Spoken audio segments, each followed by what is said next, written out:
Chapter 2: Atheism, the self-worship of Hawking and Physics. I read Stephen Hawking's A Brief History of Time in middle school and thought it was great.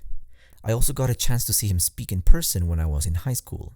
He was one of the popularizers of science, who sparked my interest in studying physics that eventually led to receiving my degree in the subject from Harvard. What was always clear about Hawking was that he was a man of great faith, not faith in God though. He was a staunch atheist. He put his faith in the human mind's ability to discover the grand unified theory of everything. Does such a theory exist? Hawking strongly believed so, and like Einstein and many other physicists, he dedicated his life to attempting to discover it. How do we know such a theory exists? And how do we know it can be discovered at all? These were questions that troubled me as a student of physics, and none of my professors had compelling answers. The most that they could say is that the universe is so intricate and demonstrates such complexity and sublime order that there must be something that underlies it all. There must be a deeper truth. There must be a reason why this order, this grand design exists. And the reason, Hawking surmised, is that an all-encompassing theory, perhaps even one all-explanatory equation, a God equation, as some physicists call it, underpins it all. The shirk explicit in this mentality is clear, especially for those like Hawking who militantly reject God in lieu of this kind of metaphysical speculation about the world and its history, rather than recognize that the order of the universe and its comprehensibility to the mind in the first place are due to an all-powerful creator of both the universe and the human mind. Hawking obstinately turned away from the obvious to insist on a figment of his imagination, the blasphemously named God equation. What folly it is to imagine that one's mind is powerful enough to not only comprehend the secrets and grandeur of the universe, but also to systematize it in a theoretical framework of one's making.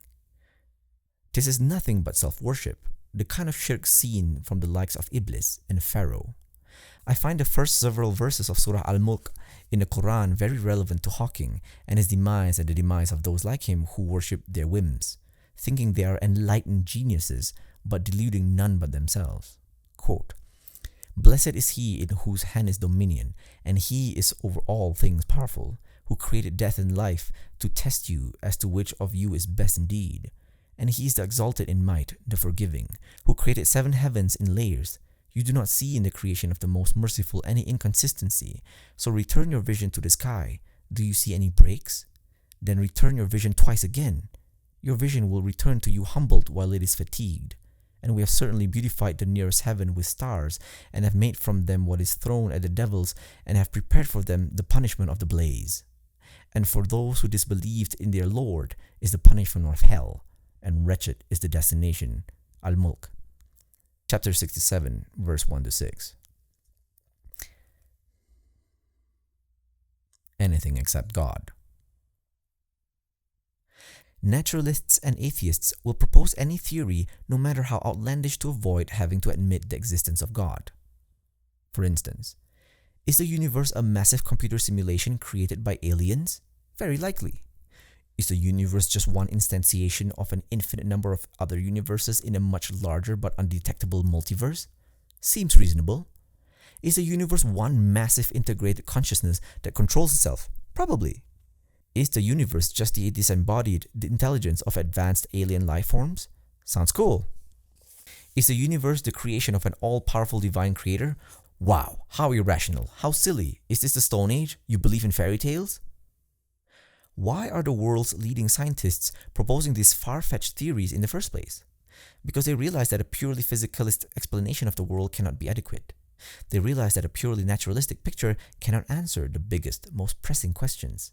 They recognize that the universe has all the appearances of being designed, created, as if there is some intentionality and will behind it all. But they refuse to admit that what they really have in mind is God. So they have to come up with aliens, computer simulations, and other just-so stories to make some sense of what is nonsensical as far as a strict materialism is concerned. Maybe one day they will unbury the truth that they have worked so hard to cover. I love science and other confusions. When the NASA New Horizons pictures of Pluto were recently published, many people online reacted with the declarations of, "I love science," and of how amazing, awe-inspiring, and praiseworthy science is. There is nothing inherently wrong about appreciating science, loving it even. But do people realize that science did not create Pluto? That science has nothing to do with the existence of Pluto? You might think that this phenomenon of people declaring their love for science has nothing to do with shirk and is absolutely harmless. And in many cases, I would agree. But in our cultural circumstance, where people are increasingly leaving religion, becoming agnostic and atheist, and generally denying the relevance and power of God, these statements are not without a deeper significance. The universal human response upon seeing the sublime wonders of nature is to be in awe, to be dumbfounded with the splendor that is the natural world. Also universally, it is human to feel that someone, some agent, is responsible for this splendor, that it did not just come from nothing, that it didn't just create itself. And then to praise and appreciate that agent. For those who do not believe in God, these involuntary sentiments have to be directed somewhere. So people divert their declarations of adoration to science or Mother Nature, etc. Obviously, these people do not believe that there is an actual entity or deity of Mother Nature, and they do not and could not believe that science is responsible for the creation or preservation of natural phenomena. Science does not have agency or will, after all. So in what sense should the sight of Pluto elicit that kind of glee, joy, adoration, excitement, and love toward a man-made academic discipline? Or put it another way, if people show this much love and appreciation towards science for its ability to produce images of or to discover the details about the natural world, then what about the creator of those details and the objects of those images? How utterly stupid and senseless is it for humans to praise science for what they see in the world, in essence, praising their own minds, without at least acknowledging, if not being certain about, the possibility of a creator? You could imagine a person who does not show any appreciation of nature. You show him these pictures of Pluto, take him to see the most beautiful sunset, etc., and he says, so what? What's the big deal? These are not impressive. That would be a more intellectually consistent attitude. Also, more intellectually consistent would be to praise and love Pluto itself, and that is what nature worship throughout history has been. It is no coincidence that all the planets in our solar systems have the names of Greek and Roman gods. But since, according to modern materialism, it would make little sense to praise, love, or show devotion to a lifeless, unconscious rock in outer space, that option is also closed.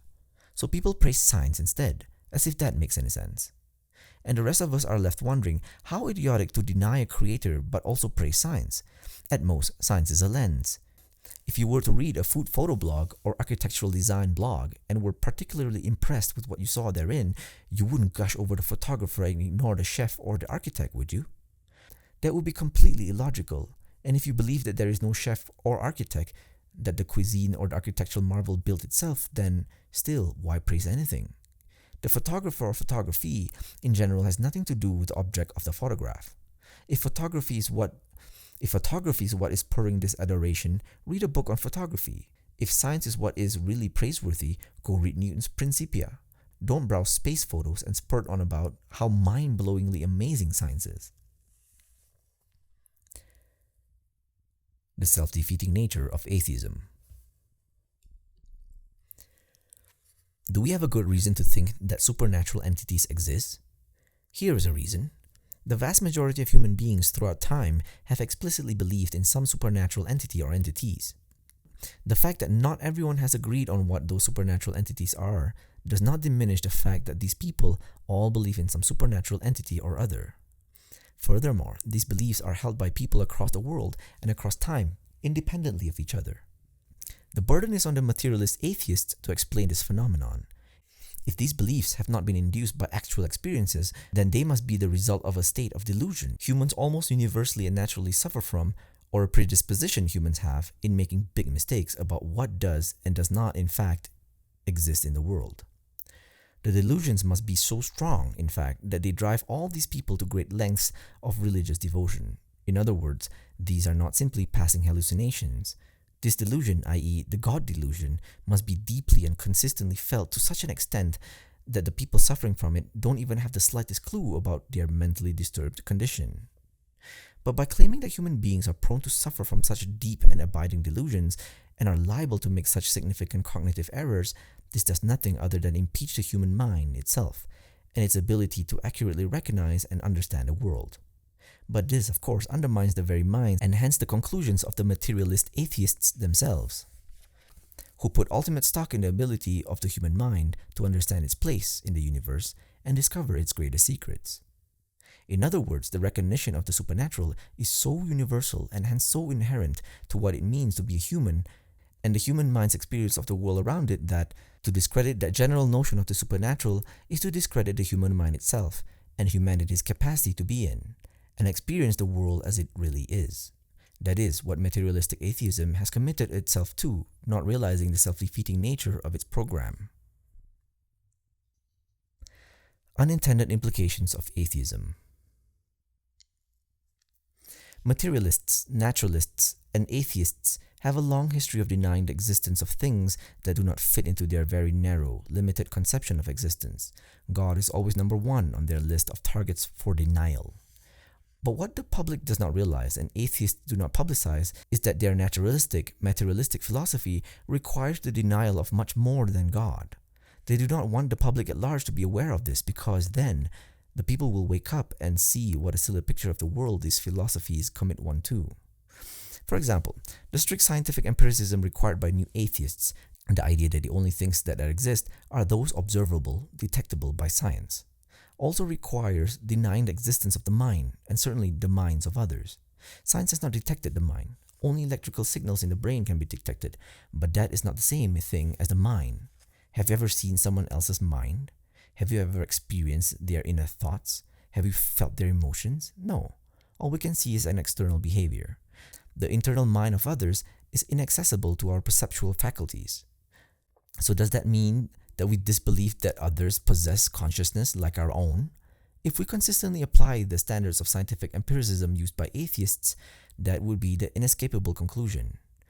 Doing so is preposterous, which is why we reject scientific empiricism and a simple-minded atheism that relies on it. Where is the evidence for God? Where's the evidence for God? Where's the evidence for the truth of Islam? There's evidence, lots of evidence, but what counts as evidence depends on a lot of factors. This is basic truth. This is a basic truth about the way reason and rationality work, and it is just as true about religious claims as it is about scientific or mathematical claims. Imagine you are a scientist living in a world that is bitterly anti-science. The masses are taught from a very young age to distrust science, to look down on scientists, and to view science itself as charlatanism at best, a violent death cult at worst. In this world, of course, there is no institutionalized science education. The vast majority of people have zero exposure to science in the classroom growing up. This results in a severe lack of scientific literacy in the general population. But the ignorance runs deeper than that, because even universities are anti-science. The vast majority of university professors and the cognoscenti worldwide view science with snarky contempt. The only way to study science is in small, underfunded, understaffed, independent schools scattered around the world. To study at those schools requires a great personal and financial sacrifice on the part of students, which means that very few legitimate scientists are trained relative to the size of the population. Now, for some reason in this world, the public believes that burning forests is great for the world's climate. As a scientist, you know better. You tell people that actually burning a world's forest will cause environmental disaster. Most people laugh at you and ignore everything you have to say, given that you are just a kooky scientist. Others are more respectful and tell you that you have the right to believe whatever you want, as long as you don't try to impose your beliefs on others by, for example, insisting that they are true beliefs. But there are also some science skeptics who enjoy trolling scientists. So they start a dialogue with you, and they demand evidence. How do you know burning forests will lead to disaster? Where's the evidence? Now, you might be inclined to explain to them about greenhouse gases. But of course, these people know absolutely nothing about chemistry or physics or biology. You could try to explain to them how CO2 traps heat, but they have no idea what chemical elements are, let alone CO2. You could tell them about how trees trap CO2 and give off oxygen, how living things like humans need oxygen, but then they would ask you for evidence of all that. So you might try to explain some basic chemistry, but of course, that is not enough. Because ultimately, chemistry as a body of empirical knowledge relies on molecular physics. So you would have to explain and justify why that is epistemically reliable. And when it comes to understanding molecular physics, a working knowledge of nuclear physics and even quantum mechanics is required, and on and on. Obviously, these skeptics are going to understand very little of anything you might explain, let alone assume what you are saying is true. After all, these people had doubts about your initial claim as a scientist. there's nothing that would make them less doubtful about any of the other claims you would have to make about the supporting science that justifies that initial claim. Now you might tell them, look, if you want to know with certainty how I know burning forests is a bad idea, you need to get a thorough science education and then do some basic experiments and then go to advanced studies, etc., etc. And then you will have the evidence you need, to which the skeptics laugh uproariously. The lesson here is that what counts as evidence, i.e., compelling evidence that justifies belief, requires a gigantic body of contextual knowledge. In discussions about science, that body of contextual knowledge is simply assumed on the basis of scientific authority. People trust scientists to know what they are talking about, so they won't press them too far to justify every single thing. But when those same people talk about God, the skepticism is turned up to a whole different level because religion has no intellectual or epistemic authority in the secular world we live in. There is plenty of evidence for God, evidence far more compelling, consistent, and objective than anything in empirical science. But two things impede people from recognizing this. First, the contextual knowledge is not there. Islamic education is non-existent for most of the world, including Muslims. Instead, Muslims worldwide are educated through secular models of learning. Obviously, that will impact Muslims' ability to intellectually arrive at conviction in the existence of Allah and the trust of Islam. And if that wasn't bad enough, the second impeding factor is a very active anti-religion, anti-Islamic current that permeates the culture, the media, the academy, etc. The state of Iman and conviction of Muslims around the world is severely impacted by these two factors. The evidence for Allah and the truth of Islam comes from different sources that mutually reinforce each other. This is the way any body of knowledge works, including scientific knowledge, as the example above was meant to show. A skeptic can undermine any specific point of knowledge, but he can do this only in virtue of an ignorance of the larger context or paradigm of episteme, or plausibility structure, or web of belief, or whatever other philosophical, sociological term you want to use.